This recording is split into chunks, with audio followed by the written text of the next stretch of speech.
Ito na naman po, meron naman tayong papakita ang inyong lingkod, Kaukit. Ayan po, nanghiram po ako ng nozzle po, ng butane po. Kaso nga lang po, sira po. Kaya gagawan po natin ang paraan.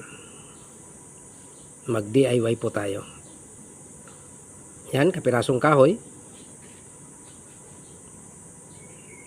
Bubutasan po natin. Pero hindi ko na guys papakita sa inyo. Ayan. Ayan na po, may butas na. Yan po ang ipapasok po natin doon sa pinaka hawakan po sa loob ng nozzle. Ayan. Ayan, yung pinaka control niya po. Yung on and off po niya. Ayan. Kailangan po medyo oblong po yung butas para hindi po iikot. Tapos lagyan po ng glue. Pero bago ang lahat, kurtihan po natin yan para medyo maganda naman.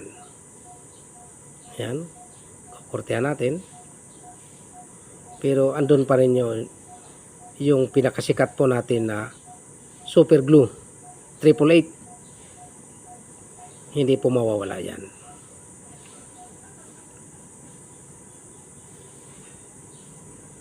Ayan na, formado na. Glue at saka pagsoksok na lang po.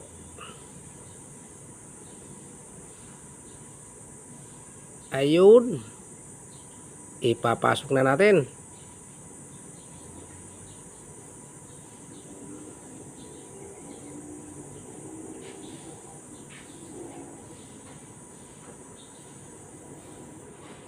Yan, lagyan mo na ng glue.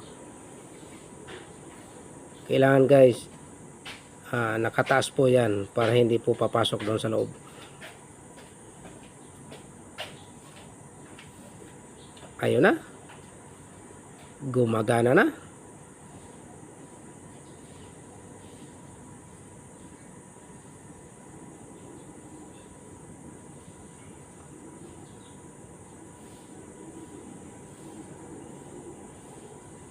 Pwede na pong itesting.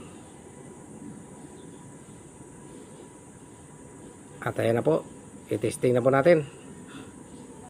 At yun, ay gumana na.